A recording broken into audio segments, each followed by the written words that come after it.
Anybody on? Hello.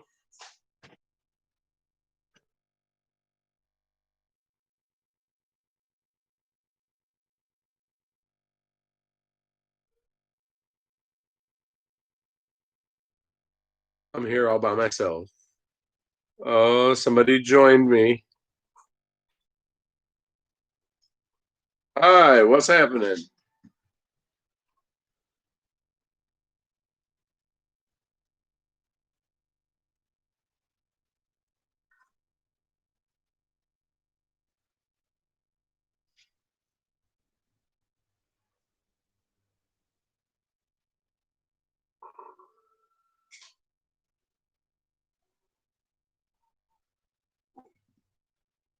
Okay, so here we go. It's my first time going live. What's happening, everyone? It is Friday. Oh, my son's joining me. Hey, Caden. What's happening? Oh, I have to. Okay, so I got to remember I don't need to talk into the. Can you guys hear me? If you guys can hear me, type something. Say I hear you. Can't hear me?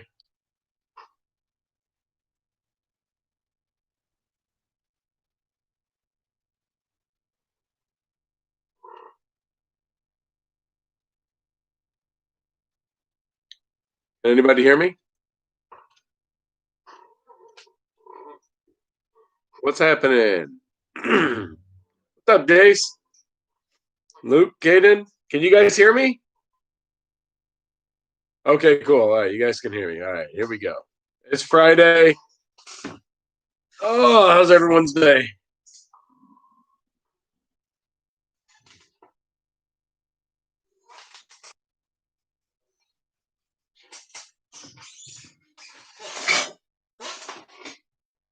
What's up, Occupant? Gotta use my Channel Lock beer koozie on the 805s. The wife spoiled me the other day, bought me some 805s. Occupants in the house. Lila, what's happening? And all my son's friends, the whole little crew is on. All right. Well, hey, I see a whole bunch of you guys. How come there's only 2 likes? Come on, little skateboard crew. Hit the like button. Now, for real, hit the like button on your way in. Yeah, it's Friday. How's everyone's week?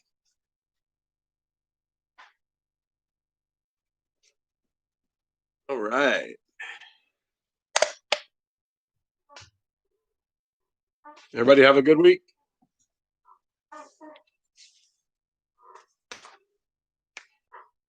Awesome. We're going to be a jump house tomorrow, a jump house party. My youngest son turned 9 on New Year's Day. So him and his little buddy that live a couple doors down are having a birthday party, jump house, and then he has and then the next door neighbor has a trampoline, so that'll be fun. Good kid stuff. Happy to get away from work. Anybody work on anything cool this week?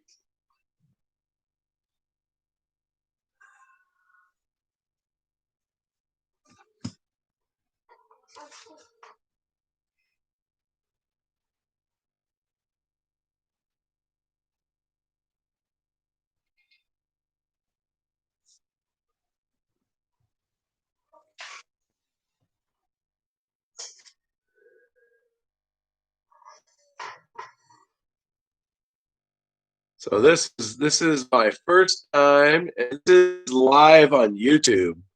This is not StreamYard, which some people use. This is straight up YouTube live. I tried to go live last week. Uh, does my does my voice sound okay, or should I take off the headphones? What's up, Walter?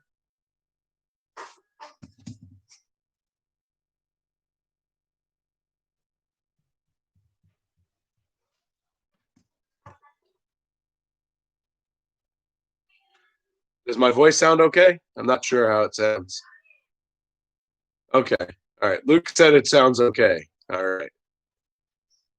Luke the Duke. Well, I had a heck of a week.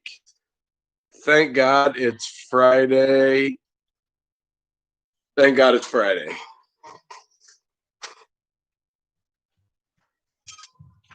The door. I had one of those crazy, crazy weeks. Had a nutso day.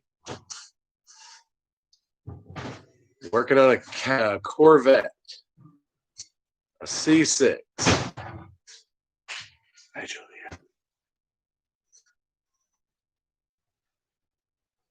All right, we got 10 people in the chat and 4 likes. Let's hit that like button. Show me some love. What's up? Phil's in the house. What's happening, Phil? This is my first time on the live stream, on my own live stream. I was on CB's earlier, and he wasn't feeling well, and I thought, you know what? Let me get on for a little bit and talk to everyone. What's up, Dave? Oh, good, Occupant. Those vampires are awesome, man. Telling you, you would never understand how awesome those vampires are until you had them in your hand and you had a screw that you couldn't get out, or a strip screw.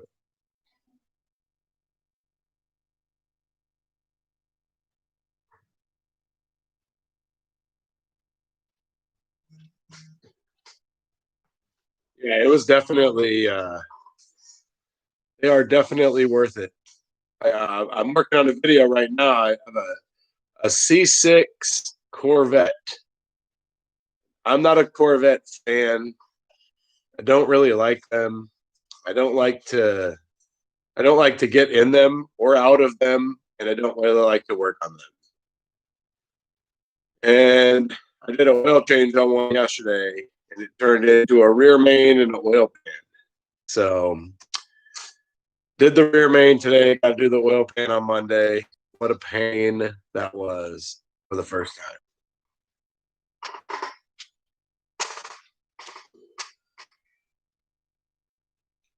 But I got the rear main all done, so that was good. And I just got to do the oil pan. Phil, I enjoyed your service truck video. That was awesome. I love that. Always wonder what that was like. Oh, see, Walter knows about the vampires. That's right. I'm telling you, if you guys don't have them, you should just get some. Put them in your box, your cart.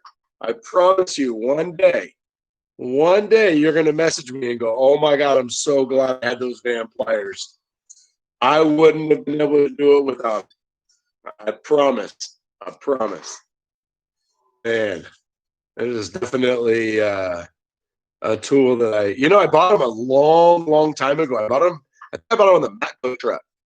And I didn't really know I didn't really know what I was going to do with them or what they were even going to come in handy for.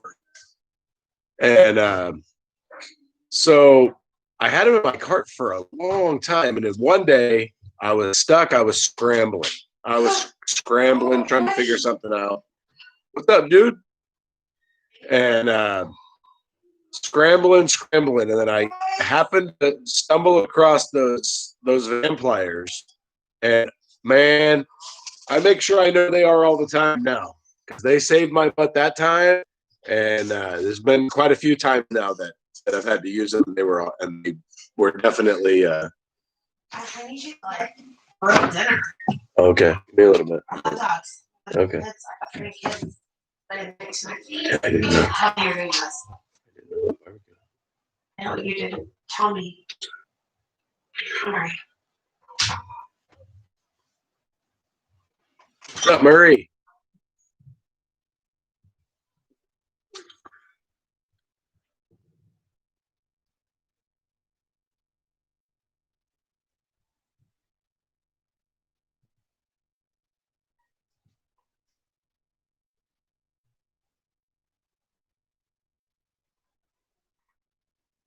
Well, Phil, I commented about those CAC-tube sockets, and right before I left on your video, because I have that 4-piece set, and right before I left work, somebody commented on my comment asking for the part number. And I was literally about to wash up and walk out the door. Perfect timing. So I was able to flip it over and give him the part number. Pretty stoked. So that's a sweet set. I was surprised to see them in your truck. I've never known anybody to ever own them except for me.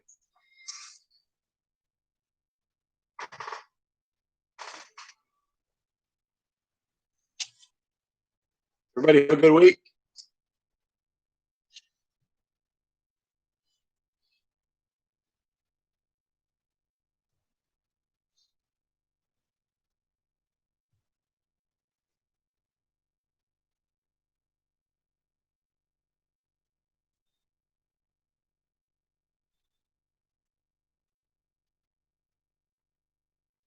Well, that's good, Nick. Yeah, my week we haven't been super busy this week. Actually, been pretty slow. I think yesterday I did like 4 oil changes, and then the last 2 that I did were the Corvette turned into a rear main oil pan, and then I had another one which was of Kentucky Tech. Another one was it was like a newer Ford truck with leaking brake lines. So I did that today. That's about it, though. Not a whole lot going on. We have a rash of catalytic converters being stolen. So right now we have probably like 7 vehicles at the shop with missing cats. Just a big theft ring going on around here. And what's up, Wrench? And oh, sweet, thanks, brother. And we have like 3 Hondas, and they're on back order until February, at least February, if not later.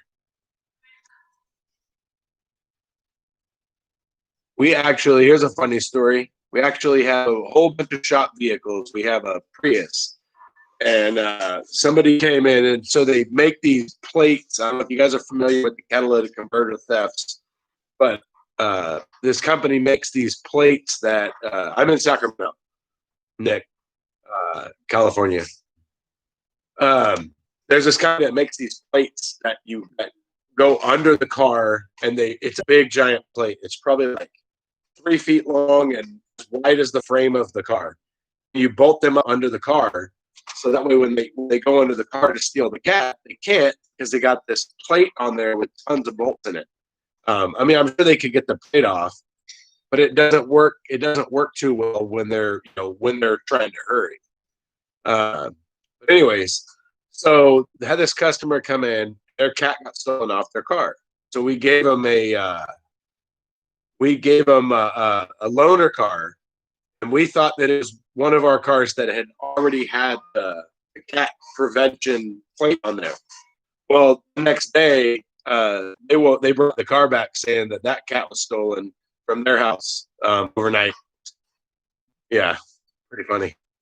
Now we have their car and our shop car at the shop waiting for catalytic converters. So, and they're not cheap. Not cheap. At the other shop I was at, there was this one Prius, and they had their cat stolen off the same car at the same church parking lot 3 times in like 6 months. Crazy.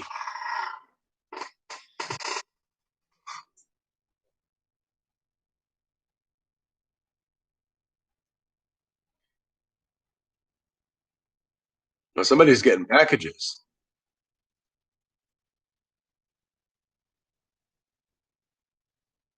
Oh, I know what that is. I'm waiting for a package from Gear Wrench. That the very last thing I won from the holidays was a Gear Wrench set of sockets that are open, so you can put it on a stud, and it's a ratchet. So I've always wanted to get what are they called, pass through sockets or something like that. I've always wanted to get a set, but never bought any. So, but I want a set, so that's coming pretty soon.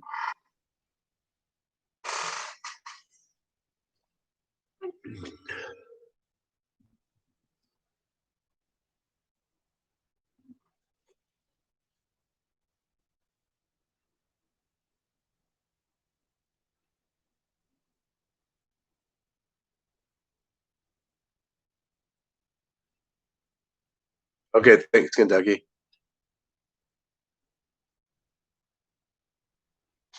Yeah, I just thought I would try it. I tried to go live last weekend. I think it was last weekend. It might have been the weekend before. And it was on YouTube. You have to um, on YouTube you have to sign up, and it takes 24 hours before you can go live. So if you wanted to go live right now, you couldn't go live until tomorrow at this time. So I signed up for the future, but that was like it was like a week or two ago. So I was like,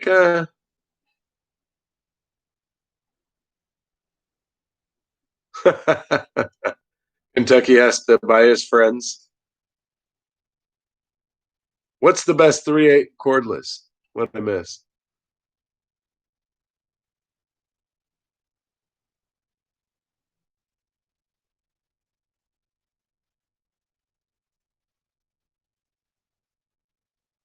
I like my if you're talking about cordless ratchets, I like the Snap-on. I've seen the AC Delco in catalogs, but I've never held one before. I always wondered. Well, I've never even known anybody that had. I've never been able to see what anybody else's ratchets feel like. I think I've known a couple people that had the Milwaukee ones, but I know when I first got into the cordless, because I had said for the longest time, there's no way that this is a really cool koozie. It's a it's a slap bracelet and it's a koozie. Pretty cool. Anyways, ton of lot. Thanks. Uh, so I wasn't going to get into the cordless market, and I couldn't believe people were spending so much money on it because that stuff is super expensive. And at my old shop, I used to have to work on these big diesel trucks, way off, like way far from my toolboxes. Had to drag a big old air hose all the way across, and it was a pain in the butt to set up to get to work on these things. I had a little Bluetooth speaker that I would bring over there with me because it was not near my area. And I used to watch Diesel Tech Ron and RIP Diesel Tech Ron. He passed away a few years ago. But, anyways, I used to watch his videos, and he did almost everything with cordless ratchets, and his were all Milwaukee. And I thought, man, if this guy can do oil coolers and injectors and uh, H pops on 6 liters with cordless ratchets, then they must be pretty good. They must work pretty good. And I looked into the Milwaukee ones, and I just thought, man, if I'm gonna invest in this to use every day, all day, I don't think I can buy something that I don't really know much about.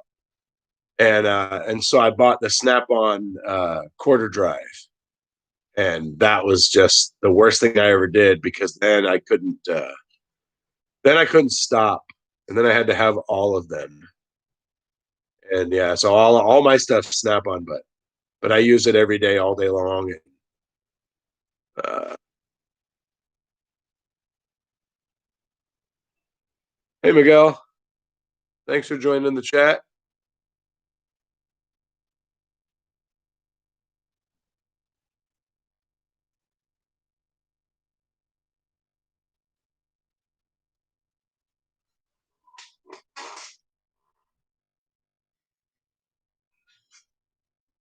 Tech, what's up, brother?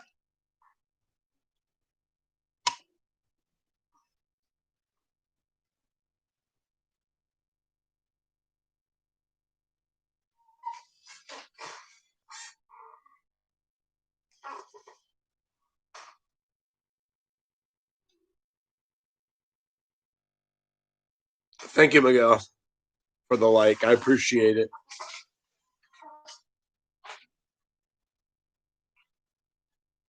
Nick Hildebridal. What? So you're just getting started. What are you working on? What industry are you in? Are you an independent, fleet, yeah, heavy duty, big rigs? What are you working on? Did you go to school? Did you just? How did you get started? Where are you at? Give me a hint so I can get you started in the right direction. Because over in the chat, we have fleet guys, we have heavy duty guys, we have just about everybody, and then I'm independent. So, Bill Beckett, hey, I've had my Snap on. So, question about the Snap on batteries. I've had my Snap on. So, I have a regular quarter, a long 3/8, the brute one. I have the short 3/8. I have the 3H drive impact and then the quarter drive whatever. And so I have there are 14.4 batteries. And mine, I haven't had any problems with mine. The only one that I had a problem with was I bought another battery and I have a connection issue with that one battery. And it's the only one that's different. All my batteries are black and red, and this one battery is all black. And I always know it because I'll have my ratchet and I'll go to use it and it won't work, and I'll have to hit the battery and it'll start working. So I gotta look into that. Funny, Bill. Harley's independent, no school, side hustle, gotta go. All right.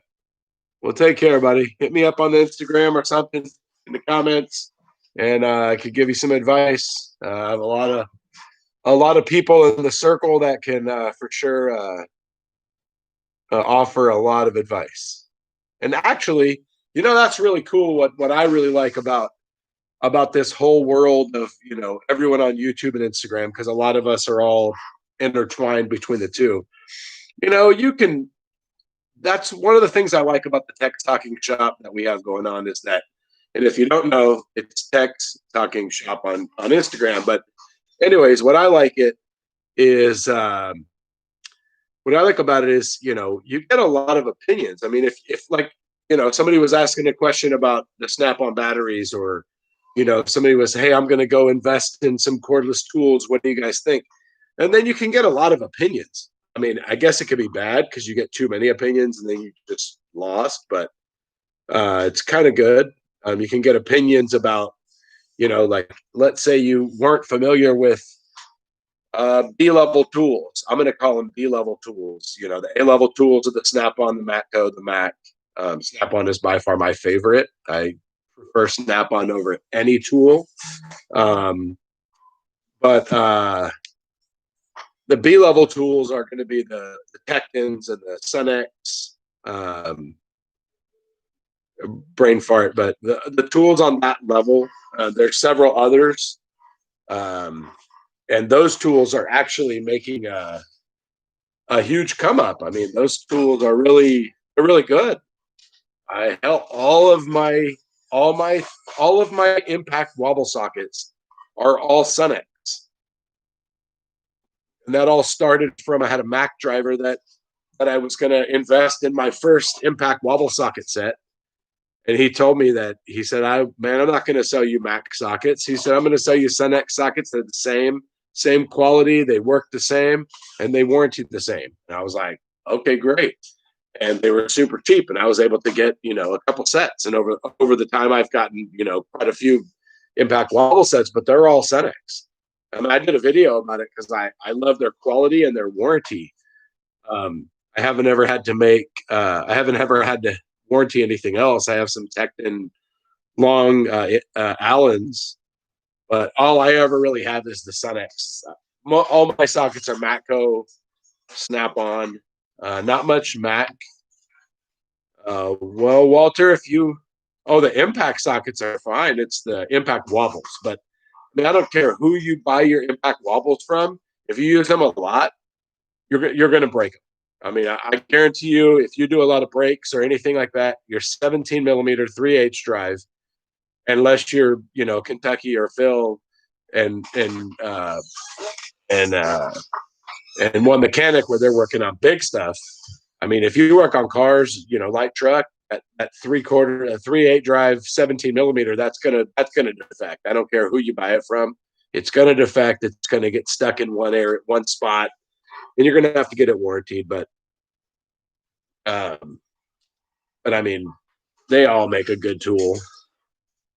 Oh, you know what? Gray Pneumatic. I just figured out I bought like 4 or 5 magnetic sockets, and they're impact, but they're just magnetic. And um and they're Gray Pneumatic. But I mean they're magnetic, so I mean I'm not, as long as the magnet doesn't fall out, those sockets aren't ever going to defect. I just found out I bought mine initially on the Mack truck, but Amazon actually is a really good place to get them, Nick. And the cool thing about SunX is, and I have in my video I talk about it, is once you get a contact from SunX, all you'll have to do is take a picture of the socket, show that you own it, and then you send them a picture and the part number and your name and address and phone number, and then they'll send you a new socket. You'll get it in a week and a half. Same time as you'd get it from the truck if you bought it, from one of the trucks, because they never have the socket that you need. Sometimes, but it always seems like if it's that socket that you really like can't live without, they don't have it. They're not going to have it for a week, maybe 2. If you're lucky, 1.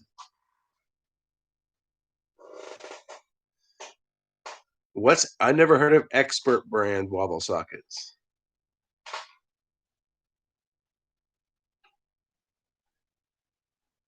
Yeah, I've never heard of that. But I mean, I know Tekton makes good sockets. I know. I don't know. I don't know much about Capri. They sent me a set of Impact. I mean, not Impact, but Allen sockets. Expert to Mac. Okay. You know what I don't like about Mac, and that's only because my area, man, in 16 years, I have. So when I first started, I was at a shop out in Benicia in the Bay Area, and I knew multiple guys that had like a drawer full of broken Mac tools, Mac sockets, Mac whatever, and no Mac driver ever to be found. And then years later, I started at a shop in Sacramento, and because I moved up to Sacramento, and I started at a shop there. And I worked there for 6 years. I think maybe 4 years later, a Mac driver showed up. Awesome, cool. I bought, hell, the first time he came in, I bought like a plier set. It was like, buy this set of sockets and get a free one, whatever. So I bought that. I mean, he came a couple times and then he never came again. And I swear to God, after the last time he came, I used the cutters that I got in the set. And the first damn thing I cut, I want to say it was a cotter pin. I was doing a rack or something, and it was a cotter pin. And the end of the cutters V'd out, and they just defected like the first time. So I was super mad. I hated Mac tools. Never saw the guy again. And then I moved up to a shop up the way, and they had a Mac driver, and he was a really good Mac driver. He was actually one of my favorite tool truck drivers I've ever had. He's the one that he told me the SunX sockets instead.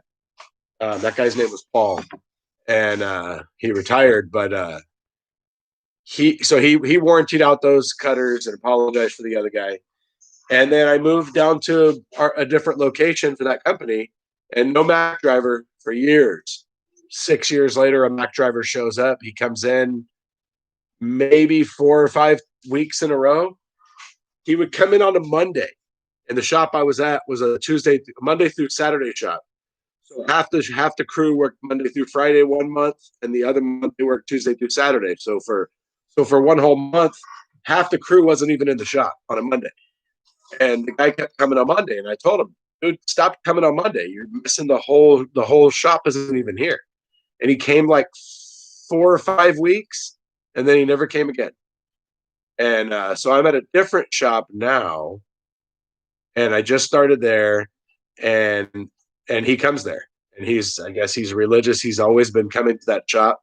Now that shop has 7 other techs besides me, so hopefully it stays that way. But I've had horrible luck with Mac tools, to the point where I don't know that I could buy any Mac tools just because I'm worried about being able to have a warranty. I have a whole set of Cobalt drill bits, and they're all Mac. And for like a long time, I've had bits that were need to get warranted and no Mac truck. So today he came yesterday, and I had him warranty out like a quarter of my box. So I've heard Gray Pneumatic is a good company.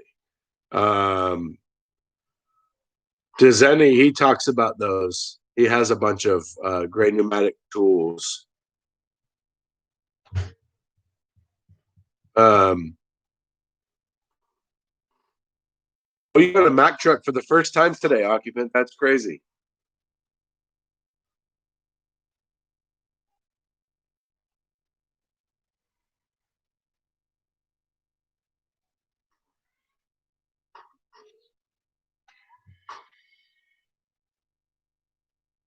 Yeah, and right now we're having a problem with Matco, because the Matco driver in the area, he's been the Matco driver there for, man, I think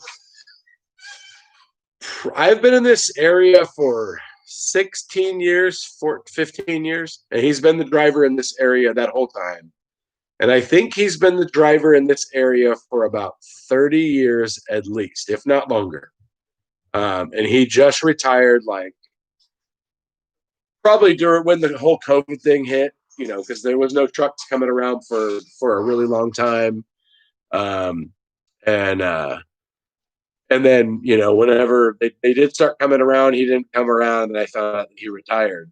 And then a few months ago, had a Matco driver come in. He's like, "Hey, I'm the new driver. I got the route." I was like, "Oh, cool, awesome." And he came a couple times. I even bought a set of tools from him. I bought like a set of Easy Out, some sort of extraction tool that didn't even work. That sucked. But anyways, and then he never came. He never came again. That was it. He came like 4 times, 3 times, and no Matco driver. So right now, all we have is Snap-on. So that's it. So it's the comings and goings of the truck. You know what? And it has nothing to do with the tool company. It has nothing to do with Mac or Snap-on or Matco. I mean, maybe there's some sort of politics involved. Maybe there's something where maybe maybe like one company doesn't pay as well, or maybe their warranty is they don't pay the warranties as well, or something. I don't really know how all of the tool. I don't even know how to do all of this. Oh, okay. Kentucky Tech just $50. Kentucky Tech. That's how much it is for a blue wrench. I don't know if you just turned blue. It didn't change yet. So anyways, precision torque wrench bundle. Oh, from Mac Tools. Yeah, there he goes. Okay.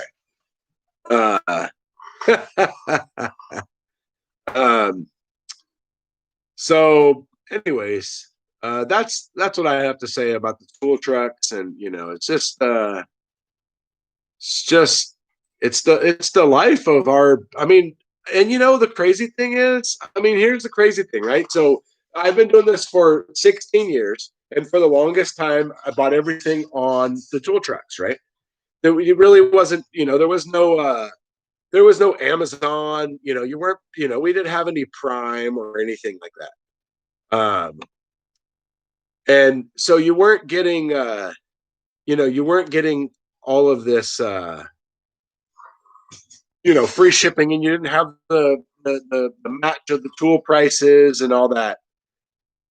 And I mean, if you think about it nowadays, I mean, the tool trucks are going to start to become less and less. I mean, if you think about it, right?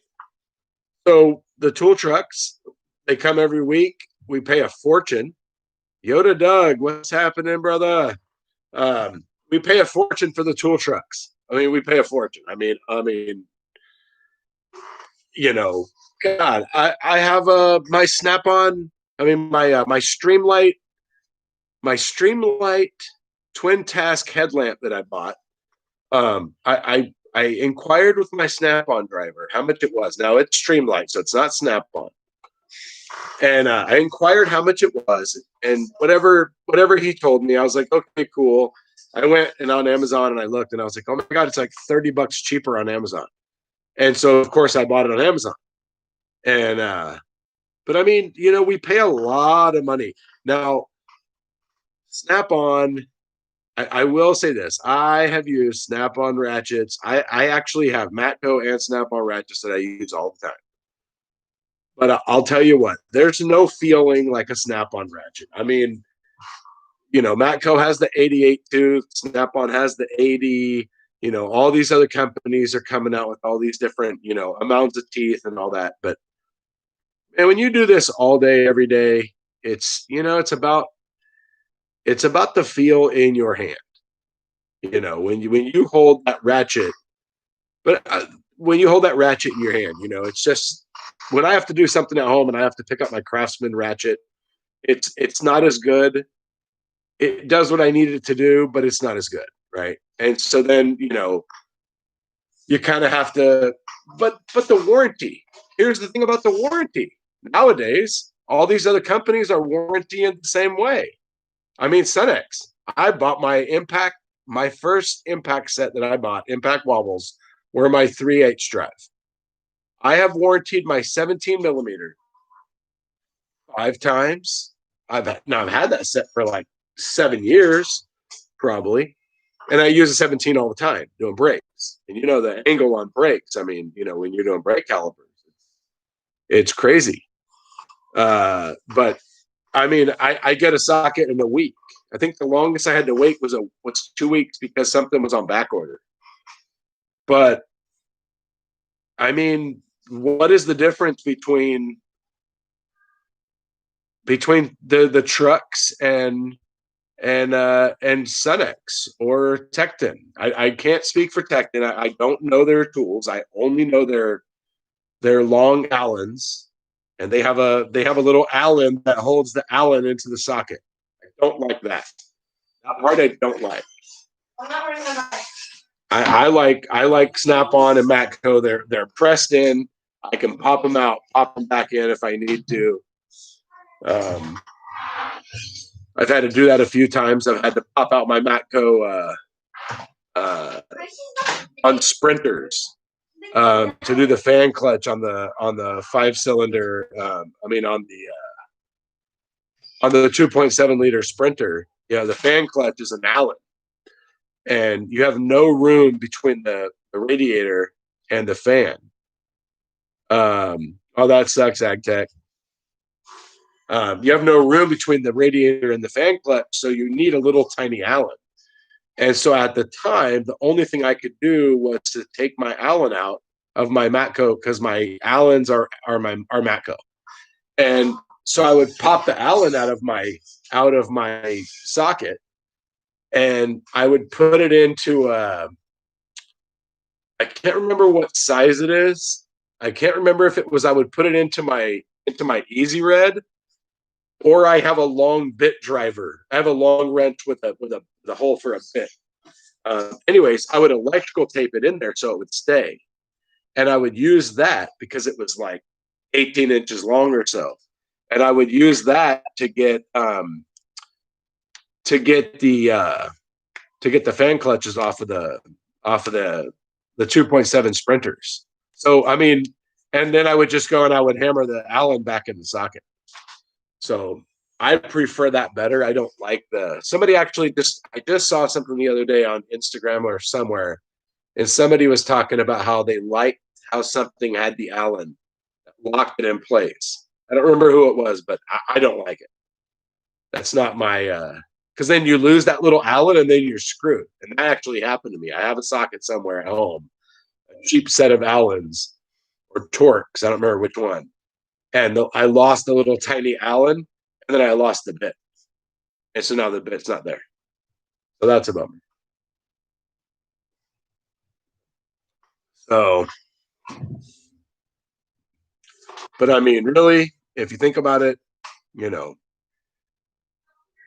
we're buying the tools off the truck. You know, we have the warranty, but you send them in, and the warranty is the same pretty much. Well, not ratchets, but they just rebuild them. When they come. So that part's convenient. I wouldn't pass up my Snap-on ratchets for anything though. Nothing at all.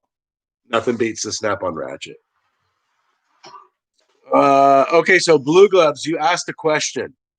So I actually had a Dodge, and I want to say it was a 99 3/4 ton Dodge diesel.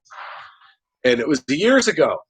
And we did we put ball joints in the front and did a whole bunch of front end work.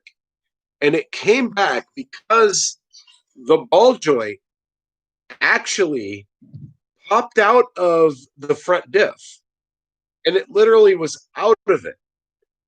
And we got another one, and it wouldn't hammer in. It wouldn't stay in.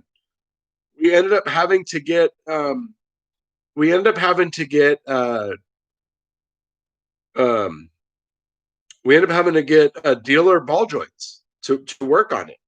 Now I haven't had another one like that. I don't know if it was I don't know what it was with that truck, but we had literally had a ball joint that hopped out of the differential. Oh, yes, Bill, definitely. Downtime sucks so bad, and you never need a tool more until it's broken. You never need a tool until it's broken. And I learned a trick today that I never knew yesterday. The Mac guy came, and I knew I had a whole bunch of drill bits that were just dull, that weren't good. That I needed to get warranted. And the Mac guy came, and I was like, "Oh crap, man! I wish I could remember which ones were dull." I was like, pretty much this whole front row. That was all I could remember. And he told me, he's like, "Oh man, when they're dull or whatever, he's like, just turn them upside down." It's like I never thought about that. It sounds so dumb to not think about that, but yeah. So I never thought about that before. Just turn them over so they stay in the same spot in your drill bit case. But that way you can go and look and go, oh yeah, it's this one right here. This one's bad. So drill bits, drill bits, drill bits. You're gonna buy drill bits, spend a lot of money on them. Buy them somewhere really good, and make sure that they warranty them no matter what. My Mac bits, the driver would always break the end. He would take them and he would break the end on every one of them. He would break them in half and send them in, and I would get them warranted. That way they can't come back and say they're burned. Because if they say they're burned, then they won't warranty them, and then they won't give you a new bit.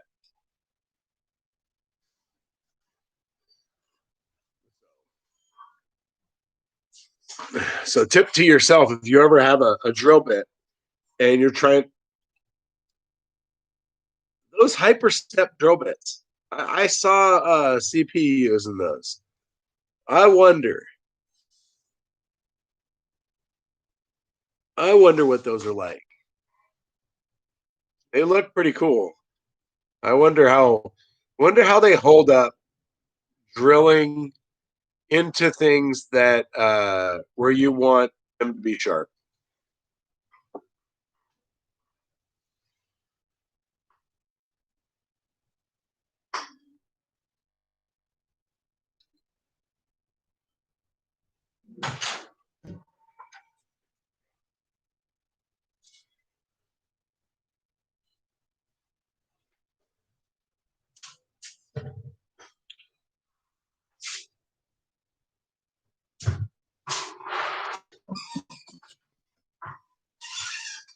It has been a crazy year.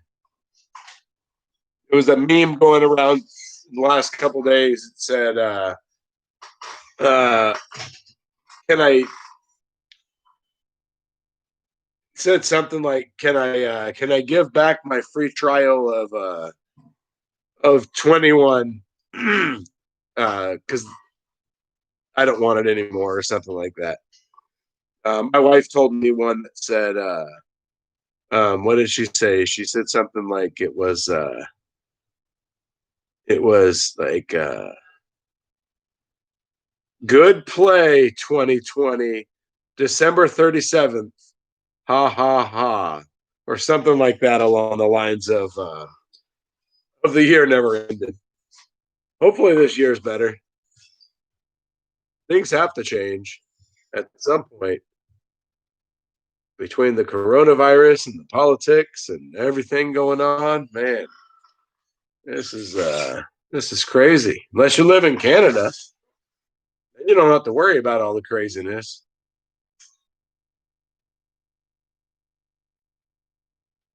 Oh, that sucks, Bill. I've never drilled out a spot weld.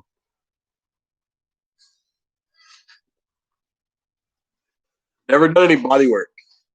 Never been anything I've gotten into.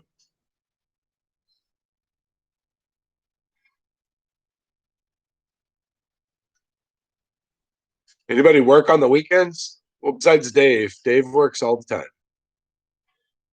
Dave will get off work, go home, and go to sleep. And as soon as he falls asleep, his phone rings and time to go back to work.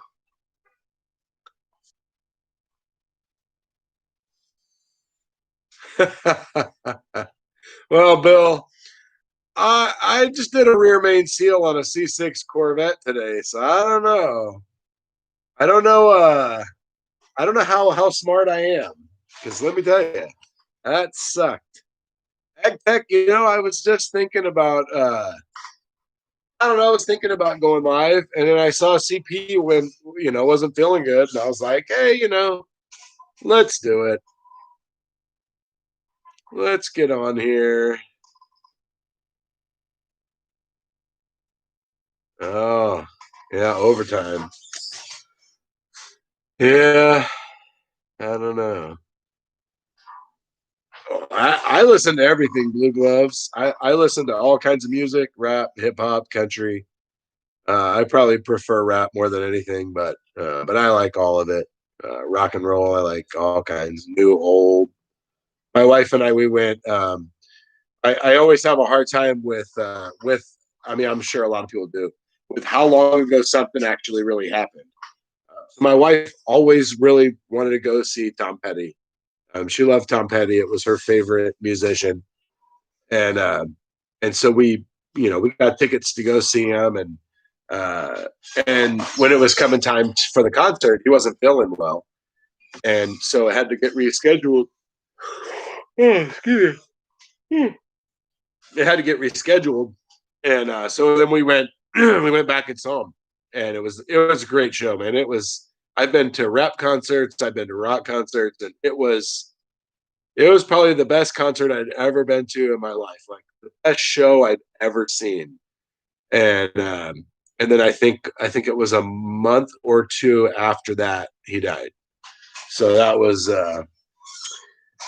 not cool that he died, but it's pretty cool to see him, on stage, and you'd have never guessed he was as old as he was, moving around on stage. It was pretty cool. Yeah, yeah. 2022. Let's try to make February a kick-ass start to 21. Is anybody having a good year so far? Has anybody's year started off good? My year is full of birthdays in the beginning. Two birthdays in January from two of my little ones, and then in March my oldest. So, and then my father-in-law, I think he's in March, and my mother-in-law is in April. It's like a whole bunch of birthdays. I think by July, all of us have had a birthday over here. It's my wife's in July. Yeah, yeah, I have hope. Oh, happy birthday, Walter. Nice. My coworker turned 23 today. 24 also. Oh yeah, Lenny Kravitz. Yeah, I'm not a big fan either, but I could imagine that would be a great show. Live music is just one of those things to where I mean, you could like probably be at a country concert, and even if you didn't like country, I bet you'd just enjoy the hell out of yourself. Just live music is just really cool, but no live music at this time. That's awesome. That is awesome, Kentucky. That's fantastic, man. Get those subs up. Let's go see Kentucky Tech's page. So, yeah. Yeah, I've only been on YouTube since the beginning of November is when I Artem. Oh, there's my son's friends when I first went live tonight. All of my son's friends, his whole little group were on here saying hi. I told them all I take them to the skate park all the time. When I started my channel, I told them all if they didn't subscribe, then they weren't allowed to ride to the skate park anymore. So, extortion, I extort for my subs. So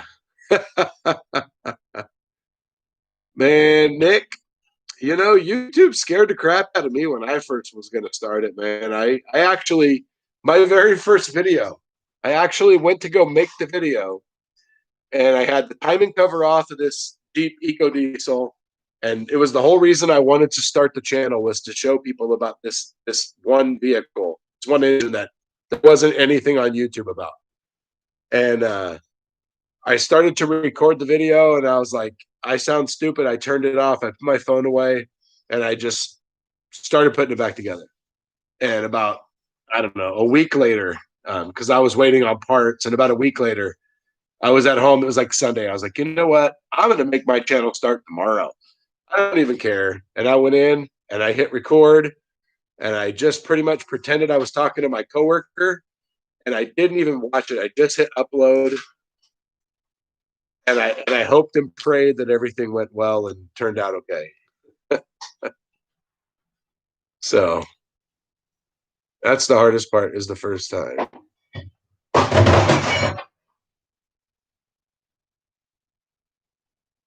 Hi. There was Mrs. Nuts and Bolts walking by in the background, aka Five Bell Lane. So yeah. What are you talking about, Kentucky? I need to show you all my phone stand. It screws in the wall for wrenches. That was my wife, Ag. That was Mrs. Nuts and Bolts. Nick, you don't need anything. You need a phone. That's it. If you have a phone with a decent camera, I have a Samsung S9 Plus, I think. I think it's a plus. My hand there, so that kind of shows you. You can do everything with your phone. You can record the video, you can upload it, you can do everything. You'll have to download the YouTube Studio app, and that helps you go in and deal with comments and things like that. Or you could do it from your computer. And yeah, from what I've read, I use an app called KineMaster to do my editing. And from what I've heard, it's one of unless you have an iPhone. If you have an iPhone, I know you can do iMovie and all that stuff. But anyways, KineMaster is a really good app, and from a lot of people I've talked to, a lot of people use it and like it. Worked really good. If you have I just got a laptop from my wife for Christmas. I got it a little bit early, but I just got it. And I plugged my phone into my laptop. And as soon as I did, this program opened up and it was called Dex or Dax. I don't remember which one. And it basically said, do you want to mirror your phone? And I was like, okay, let's try it out. And so then I opened up KineMaster on my computer. And so then everything from my phone, my gallery, all my videos were on my computer. And I was able to open up the KineMaster app and use it on my computer. And so now I actually will sit down, I plug in my phone to my laptop, and I edit all my videos on my computer through my phone. And then when I'm done, I just disconnect my phone and then I upload from my phone. But that's how I do it. And then I have a big screen because I have it's like a 16-inch screen or something. It's a little bit bigger of a laptop. Tired, man. I was up like 30 minutes early. I have a pinched nerve in my back. It's been acting up big time. And I woke up I normally get up at 5. I woke up at 4:30, and I was just so uncomfortable that I just got up and went downstairs. But yeah, so you don't need any equipment. And then, once you get going, once you get started, there's like little stands and, you know, phone props. And, I have like a little attachment that you can bend and move, and you can clip on stuff. So you can like hook it on the hood of a car and then bring it down. If you wanted to record yourself working on something. That's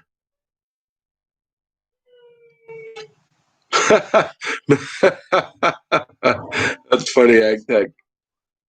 Uh, and then I bought it was like $20, and it's a tripod, and it can be anywhere from probably about 18 inches tall, and it goes all the way up to either 4 or 5 feet. I can't remember.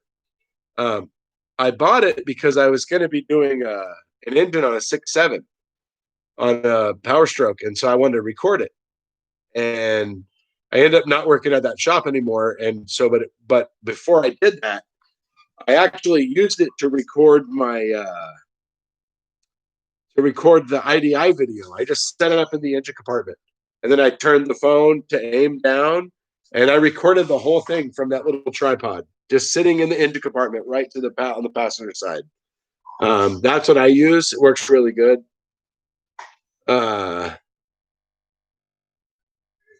So my favorite vehicle to work on, probably Toyotas. Can make a lot of money on Toyotas. Timing belts, I mean, air radiators, timing belts. I mean, they're all super easy. Rack and pinions go bad. Um,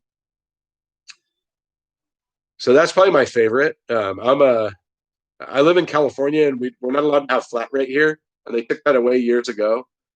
But I've always been on like a flat rate type of program. So you have like let's say, so in California we have it's like, I don't know, 13 or 14 bucks an hour is minimum wage. Well, in California, if you're if you're if you're required to buy your own tools, it's double.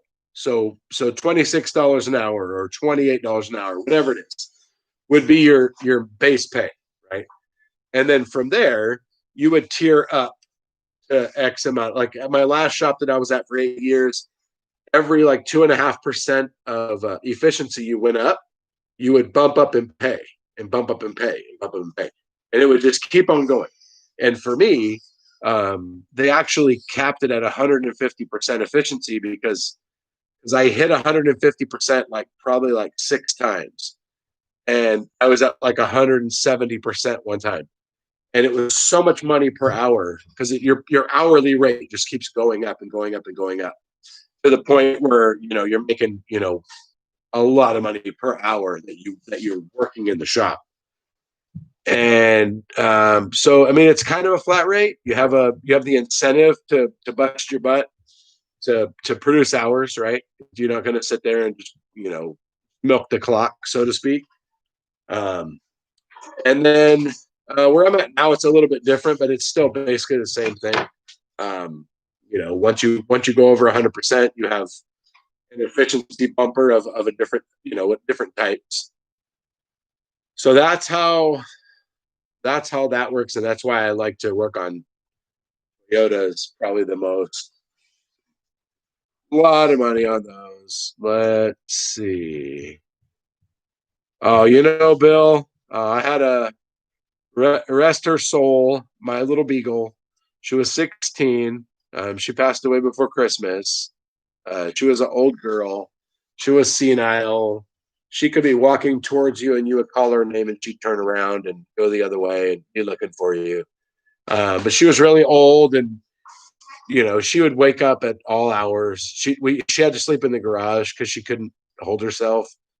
And she would wake me up at like 2 o'clock in the morning sometimes, and I'd just put her inside by the fire and go back to bed and hope she didn't go to the bathroom in the house. Yeah, but she used to wake me up at weekends. I never slept in. So let's see. Occupant wants to know, how green am I? So occupant, 16 years ago, I went to school to learn how to work on cars, and I didn't know anything about working on cars. Thank you, AgTech. I didn't know anything about working on cars, um, and so I went to school to get a career. I was tired of switching, industries and whatever. Anyways, and I went straight. I worked in a shop all the way through school. It was an hourly shop. I got paid by the hour. I'm not real sure how they stayed in business. You would go in and say, hey, the valve cover is leaking. And they would say, did you snug down the bolts? Well, no, it's leaking. Let's snug them down. Same thing with the oil pan. A lot of stuff. We did pad slaps on things that needed rotors and, whatever. And I didn't really like that. And so anyways, so when I got my smog license, though, after I finished school and got my smog license, I wanted to move up to Sacramento to live in a bigger city. And I went to a flat rate shop. I mean, I was 100% flat rate. It was 40% of whatever the shop rate was, which at the time was 81.50. And then I think 3 or 4 months after I started there, they raised the labor rate to 91.50. And so that was pretty much it. That was how I got paid. And so my first day in the shop was 5 cars right off the bat. Check engine light, an oil leak, I don't know, running rough, and probably an oil change and a coolant leak or something. And I had to learn, how to multitask. I had to learn how to. I had to learn how to look at many different vehicles and all that stuff. And I just, man, when you work flat rate, I mean, I guess if you work flat rate, that's not really the proper thing to say. I mean, if you want to make money and you have drive and hustle and ability, you're gonna get somewhere. So in that time I worked at that shop for 6 years, I worked on so many different cars, so many different kinds of cars, a lot of old cars, a lot of failed emissions. And you just learn how to work on a lot of things really fast. And I got pretty good at it. I mean, I was just, and the other thing was that shop, if you didn't have a diagnosis, they didn't charge the customer, which meant, well, I was flat rate. So if they didn't charge the customer anything, then I didn't get paid anything, like zero. And so you can bet that I found, I would generally have a diagnosis. I mean, unless it was an expensive guess and it was 2 different expensive options, then I wouldn't guess. But I mean, if it was most likely a fuel pump or something like that, I didn't mess around. Like, and I was right most of the time. So I'd say over 95% of the time I was right. I wasn't wrong that many times. So Kentucky Tech was asking me about mean comments. I've had a couple. Um, the funniest one I ever had was on my tool cart video. Somebody made a comment about how clean my tools were. And the best part about it was, before I could even say anything, I actually had several other people commenting about how my tools are dirty because I use them. Obviously, and then I had somebody say something about how some people have beautiful, shiny carts, and they don't even know what their tools are for. And my cart's not like that. And so that was pretty cool. Is I actually had people that watch my video defending me before I ever even had to say anything. I've had a few other people. Like somebody made a comment about I need to focus, and gave a specific point in the video of time. And I went back and I looked, and I didn't know what they were talking about, but I just thanked them for watching the video and said I did do my best. I respond to everybody, um, even if it's just I have had a few people say something stupid, and I just say thanks for watching my video. I appreciate it. Hope you enjoyed it. So whatever. If you don't like it, don't watch it. If you do like it, tell all your friends about it. If you want a tool cart, though, go watch the video. Tell you what, that tool cart right there, that will make you some money. Oh, Kentucky Tech's been checking out my arms.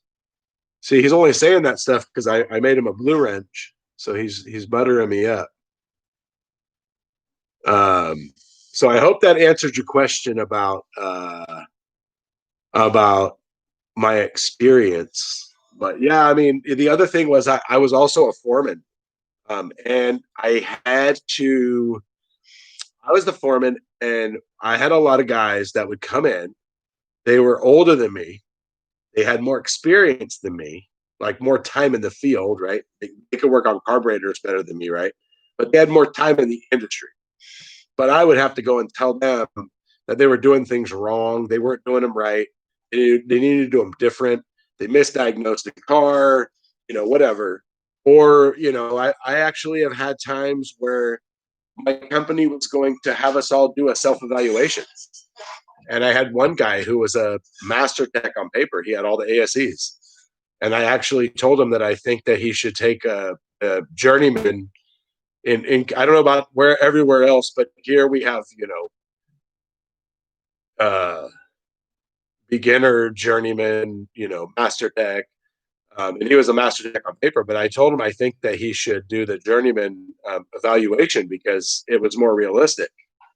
And it kind of hurt his feelings a little bit because on paper, in his eyes, he was a master tech, but you just because you can pass ASEs doesn't make you a master tech. I'm drinking 805, Nick. That's what I'm drinking. I think I got one left. Um,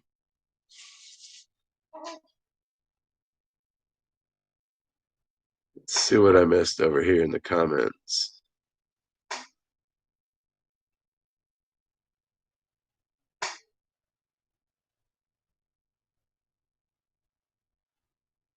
You don't make money on YouTube for a long time.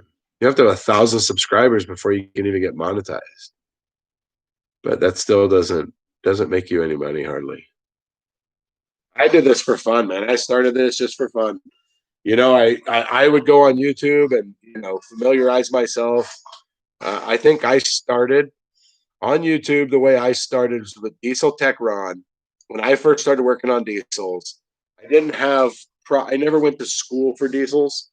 I went to school for gas, and I so I would when I had a diagnosis that I wasn't sure about, or if I was going in to do a repair that I'd never done before. See, and YouTube wasn't even around. The first 6-liter I ever worked on was like it was a 06, and it was like I don't know 13 years ago.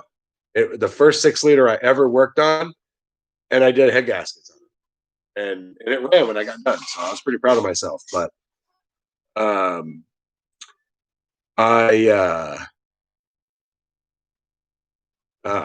initially I would go on, and I would go check out, and I found Diesel Tech Ron to have the most probably the better videos, and I liked his videos, and I would go watch his video, and I wouldn't watch the video to be like, okay, next you do this bolt and that bolt and that bolt, because I could figure out how to take things apart. I would go just to kind of get a brief overview, and I still do it to this day, a brief overview of what it is that I'm working on, because I don't get paid to milk the clock. I mean, I get paid to produce hours. And so if I could take, 15, 20 minutes at nighttime, what's up, Joey? 15, 20 minutes at nighttime and just familiarize myself with something, then I'm going to do it. And like I said, that's how I started with the whole eco diesel. There was nothing, the timing of this engine was really weird and I didn't understand it. And you don't understand it until you go to put it back together. And then you realize that all the paint marker you used on all the chain links and sprockets and all that stuff don't matter because everything gets loose. Um, so that's how it all started. But so I pretty much like to familiarize myself with whatever it is that I'm working on. Thank you very much, Wrench. I appreciate that.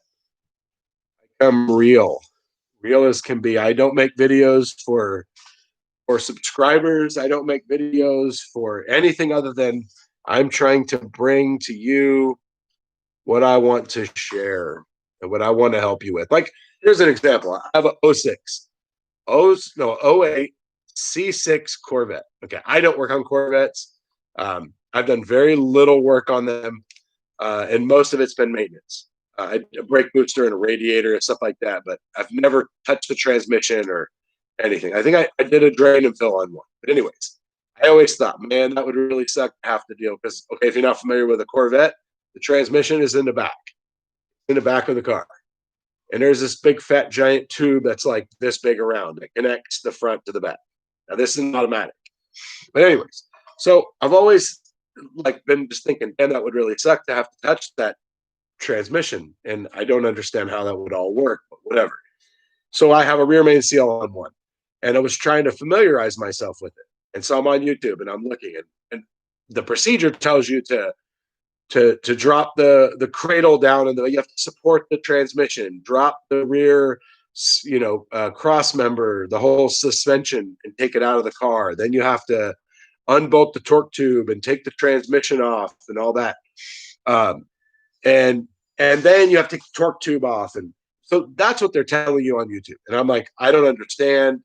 A lot of people are doing it on the ground, on jack stands. They don't know what they're doing. And I go in today, I talk to one of my techs and I say, hey, do you really have to follow all the directions to do this? Because I don't want to screw up the car, right? But I don't want to spend 2 days doing a job. And the guy was like, no, you don't need to do that. All you have to, the whole differential and subframe and everything come out together. I was like, okay, cool. And so, and it did. It came out exactly like I thought it would.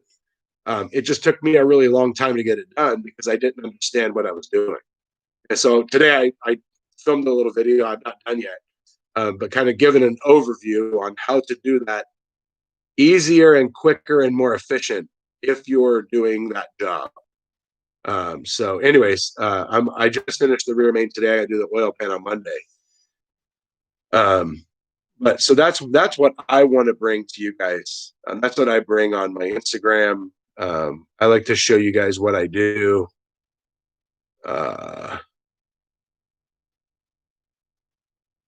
AgTech says, what is considered heavy line?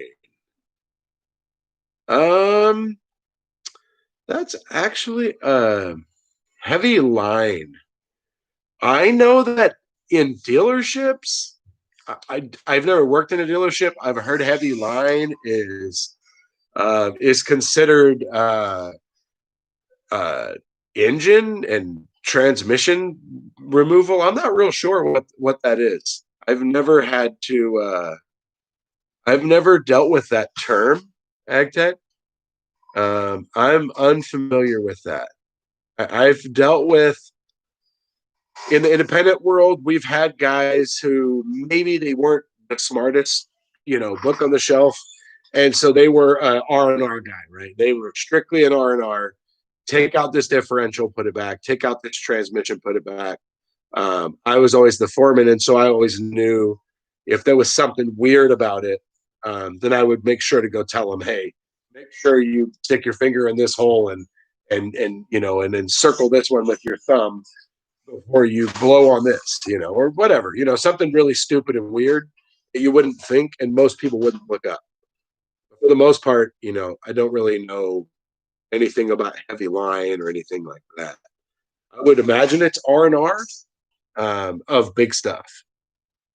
So, and that would be like the lower level guys, the guys with the less experience.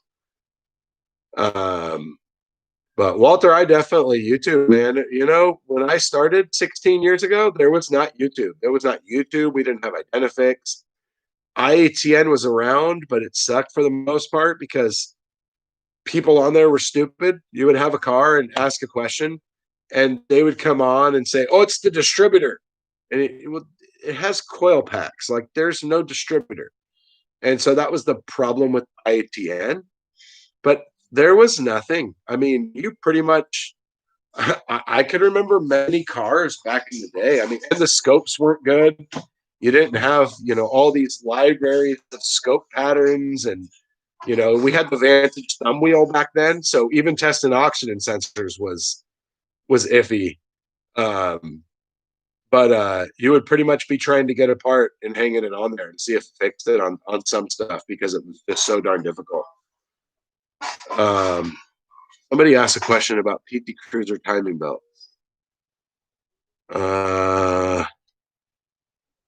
Oh, you know what? And that's funny that you mentioned that. The PT Cruiser timing belt.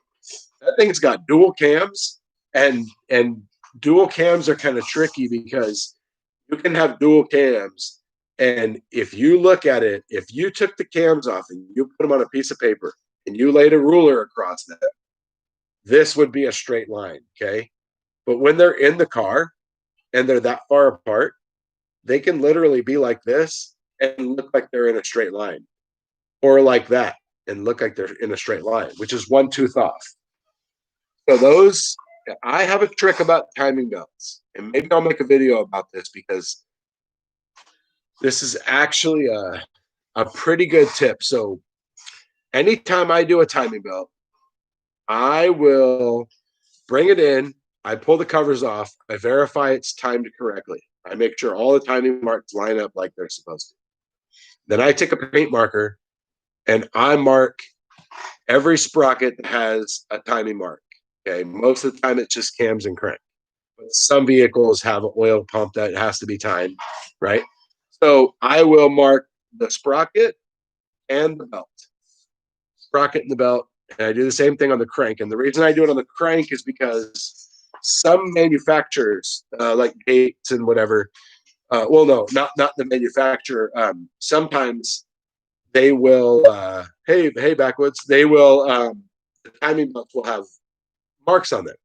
Well, the problem is that the crankshaft, a lot of times the crank sprocket, it doesn't have a mark that coincides with the belt. So like the mark might be up here, but the belt is like over here and over here. And so it doesn't line up that well. And so what I do personally is I wipe off all the sprockets and I put a paint marker on the cam, the belt, on both cam sprockets in the belt or one, whatever, and the crank. And then I pull the belt off, I lay it on the ground, I put the new belt on, I lay it on top, I make a mark, I roll the teeth around, I make a mark, I roll the teeth around, I mark the crank, and then I go double check one more time. It literally takes me 2 minutes to do it. I have actually had to go and help guys that have been doing this for 15 years longer than me figure out why their dual overhead cam timing belt job doesn't run right when they got done with it because they didn't time it correctly. And I mean, you know, I have paint markers for all kinds of stuff. You know, you get a car with a ton of vacuum lines, things like that. You know, I had to do injectors on like a 1994 240SX or something like that. And anyways, there's vacuum lines everywhere. And so I have like 3 or 4 different colors, and I'll just go mark the nipple and I'll mark the hose. That way I know where it goes. I mean, I have the paint markers. It only takes a second to do it. If you ever do a timing belt, now the worst is when the belt breaks and you're putting it on and there is no marks. You know, you're straight up having to time the engine. That's a little tricky.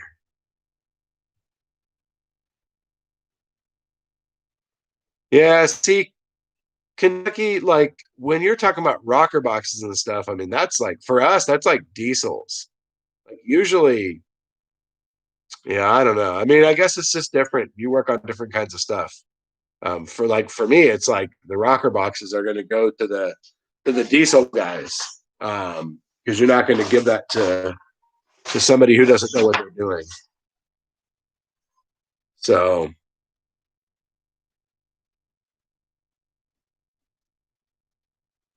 oh, nice, Nick. Timing chain on an '08 Acura TL 2.4, right?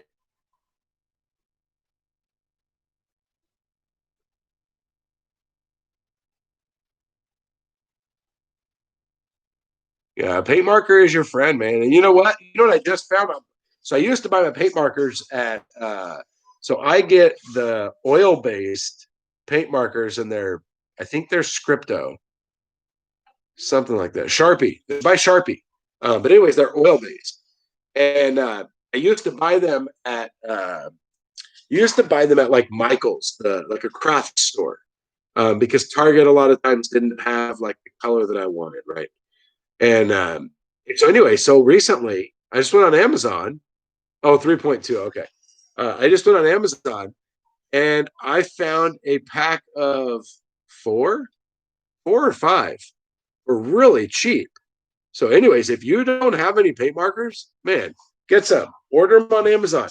I'm telling you, they're oil based. Get the oil based ones because the other kinds, they don't hold up.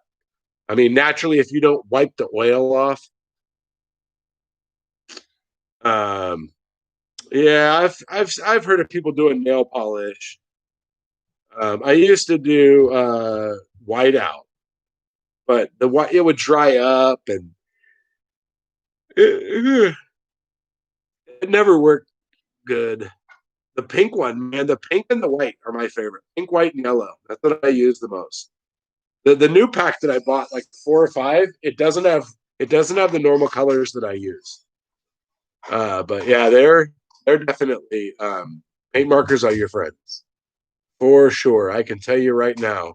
And you know what else they work really good for is so let's say you take something apart and you have a harness that comes through, right? So let's say you have a harness that comes through and it passes through something, whether it's hoses, a spot on an intake, um, or you have a something that secures a harness somewhere, right? The harness goes through, and you have let's say you have a clip with a zip tie or something like that. What I'll do is I'll go put a paint marker on both sides of what's holding it, and I'm only talking about stuff that really matters. The silver is good too. Orange, yellow, white. I think I have orange in my new pack. I haven't opened it yet. And the white one's really good too. Actually, let me rephrase that. I use the white one almost all the time. But the white, yellow, and the pink are the three that I use right now. Those are my main ones. I have a couple others that are open. I haven't opened the new pack because my old ones are still working just fine. Um, but yeah, it works really good for that. I mean, if you're trying to remember if you had to cut a zip tie that held something in place and you needed it to be back in that spot. Like I don't mark a lot of things. Um, a lot of stuff doesn't matter. You can usually figure out how things lay just by letting them go, right? But I mean, there's some stuff that you really do need it to go back how it was, or it's just not going to work right. So that's what I do. Let's see.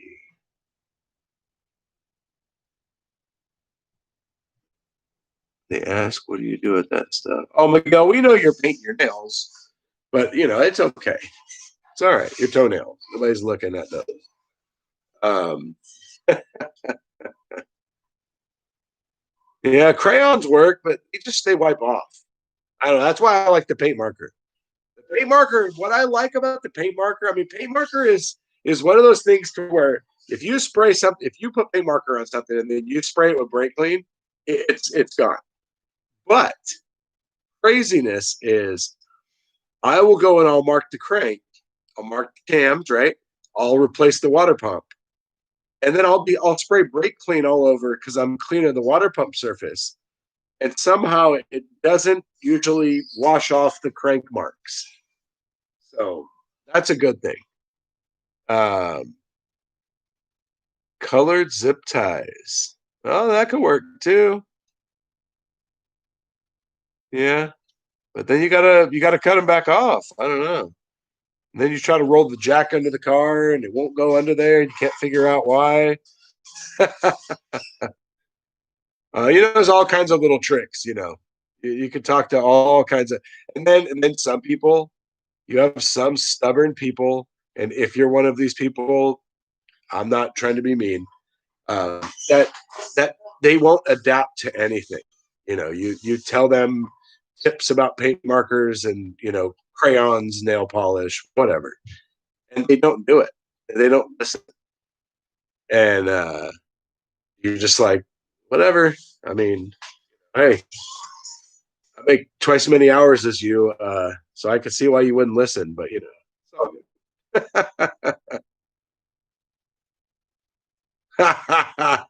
Oh yeah, that's funny right there. You don't need to explain nail polish to your wife.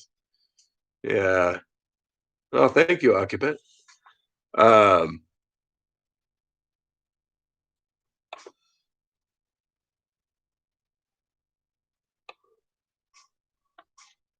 so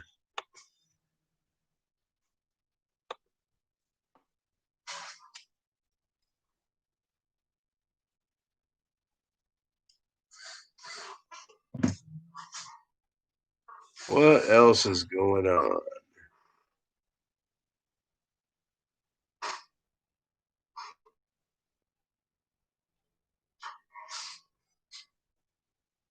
So how does it look on the YouTube live stream?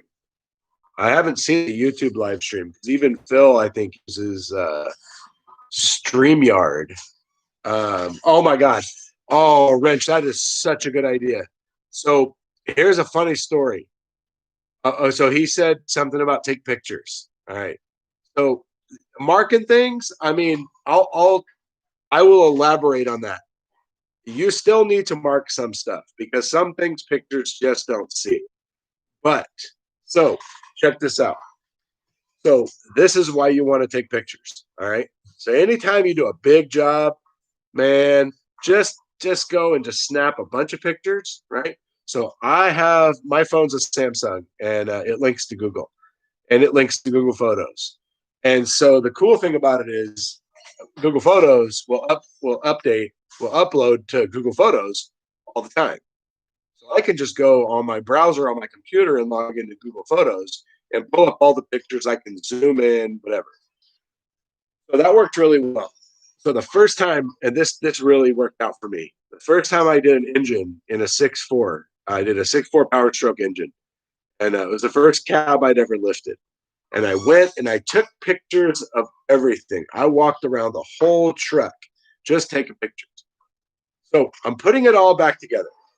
And now I take a lot of stuff apart and I put it back together. And I generally don't have a problem. I can usually figure out what goes where and why it is what it is. But every once in a while, you come up with something weird, like a 6.4 Power Stroke. So in a 6.4 Power Stroke, when you have all of the banjo bolts out for the fuel system, right? There's two that are a different color. I think they have a green head on them. And now I can't remember what that represented. But when I was putting this thing back together, I was wondering why I had these green headed bolts and all the rest were normal. And I went back to my pictures and I was like scrolling through and zooming in. And I found it in one picture. It showed the spot that had the two green banjo bolts for the fuel system. Now I was going to be putting one of them would have been in the wrong place. One of them I had put in the wrong place, and one happened to go there by accident. And I can't remember what it was. But anyways, so taking the pictures worked. It helped. And had I not had taken those pictures, I would have been screwed, and I would have been chasing a drivability problem that would have been sucky. That is we just talked about this the other day at work. That is the worst kind of problem to find, is a man-made problem. I just had a Sprinter that it came in, had a bad transmission. It was a 3.0. It had a bad transmission, and it also had a code for for fuel system long adaptation, out of spec or exceeded the whatever. Basically, the fuel trims were too far out, and it had a code for the DEF system may or may not have started an engine counter, a starting counter. And so anyway, so I put the transmission in, put a used transmission in, got it done, and then it had an oil leak. All right, fixed that oil leak, then it had another one. All right, well now we're going to go and we're going to try to fix. We're going to go try to figure out the codes for the fuel trim and all that. And I'm looking at this thing, and every sensor in the exhaust is new. Got all new sensors, brand new EGR cooler, brand new EGR valve. And man, so Sprinters, I guess, Mercedes will set this adaptation code saying the adaptation is out. But generally there's a code along with it to kind of give you a direction, because there's like 26 different systems that can cause this code. And this truck had no additional code to lead you in a direction. I spent hours testing this thing, and I never could get anything to fail. I never could get anything to see. And finally, I think we ended up telling him to go to the dealer, because it was going to be expensive. Because it was, it was looking like it needed an SCR. And that's like a 2-part in the exhaust, would have been super expensive. So anyways, take your pictures. They work. Yeah, timing marks. But you know what, Miguel? I don't recommend trying to take pictures of timing marks, man. I'm telling you, use the paint marker. If you have a timing chain engine, for instance, mark the chain and the sprocket. And as long as you don't have to leave the cams in and send the head out or anything like that, man, you put that sprocket back and you line up those marks and it works. I'm telling you, I do it on timing chains also. I need your email. I've been trying to talk to you. I have to pay for this bounce house.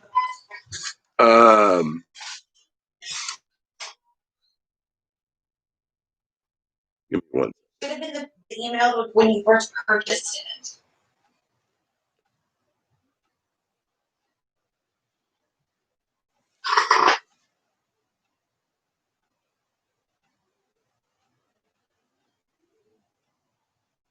One second, guys.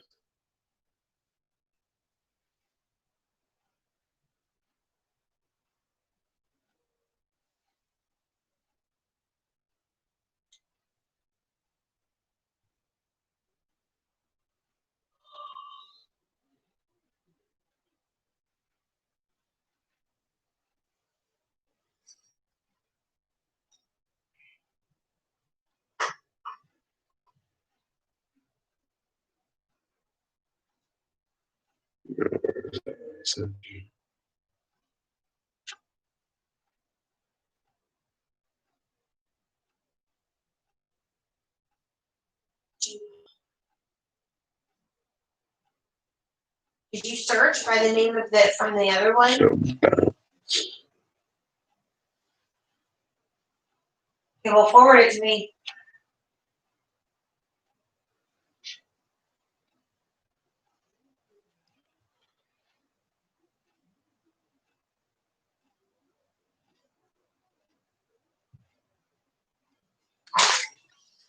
Okay, I'm back. All right. We got my son's birthday party.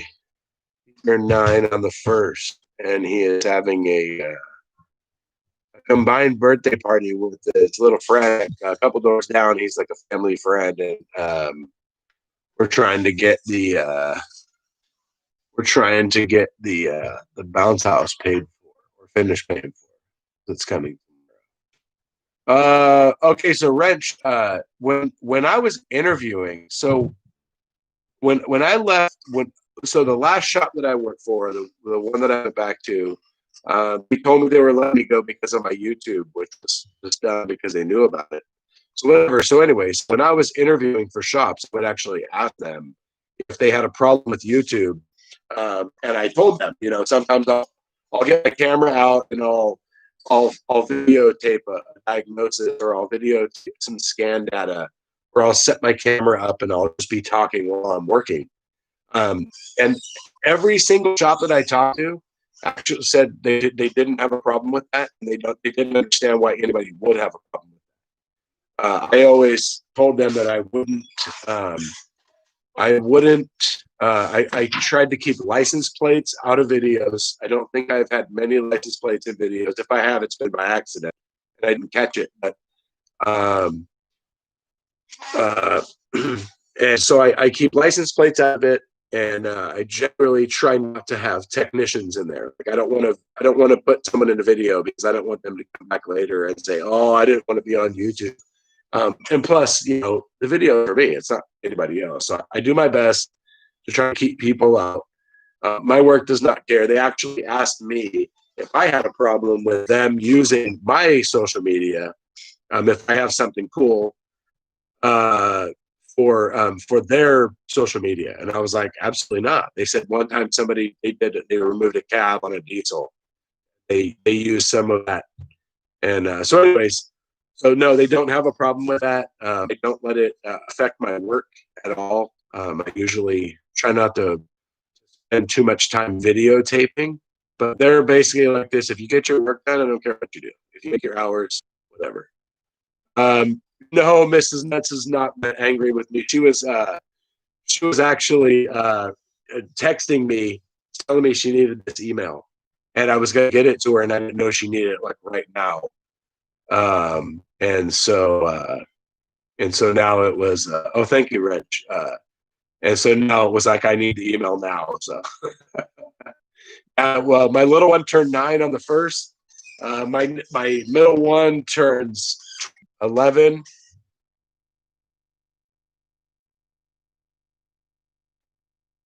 On the 25th. No, 11 on the 25th. Then my oldest turns 19 in March. So that is all of the ages of the hood rats over here in the house of the nuts and bolts. But yeah, man, I'm telling you, use the paint markers. Use the paint markers; they work. I'm telling you, make marks, take pictures. And something else that works really good, and you can do this a couple ways. So I did a Sprinter one time, and I had to take off the intake and all that. Well, both intake has 2 intakes; they're connected together. And oh, my battery's getting low. All right, we're gonna have to cut this short in a minute. But anyways, so I had this Sprinter, and when I got done, I had a bracket that was supposed to go. The bolt was supposed to go through the bracket, and then stuff went on top of it. And so when I got done, I found that I didn't put the bracket on, but I couldn't get the bolt out because something was on top. So the next time that I worked on a Sprinter, I actually took a piece of cardboard and I drew out the intake, or the intake manifold, and I put all the bolts in it with the brackets attached to it. And so that way I wouldn't screw it up. I just recently got a bolster mat that you can get. It's Bolster. You can look them up on Instagram.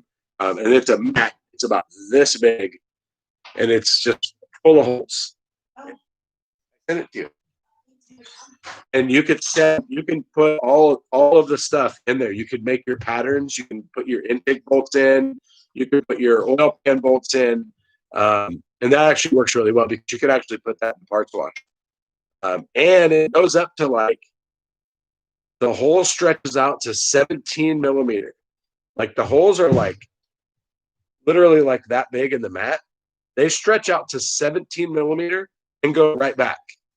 So it's kind of cool. I got it. I made a video about it. I haven't had a chance to use it yet. I haven't had anything that I needed to do that with yet. But they work really well because you can stick them in the parts washer, and that's a big plus right there. As long as it's a 10 millimeter bolt. If it's an 8, it won't stay in there. all out. So, anyways, I need to cut this short. I got to get in and take care of the family because all my kids came home. I haven't seen anybody, and it is Friday night. So, anyways, thank you everyone for joining the live stream. I will try to do this again soon. This has been fun. This is my first time, so I probably seemed like a special doing this, but I appreciate all of your feedback and everybody hanging out. And yeah, I'll let you know when we're going to do this again. Maybe one day during the week, I'll start doing this. Try to schedule it around CP and Heavy Wrench. I don't want to step on anyone because those are all of my peoples that I talk to all the time. So, anyways, you guys have a good night, and I will see you next time. See ya.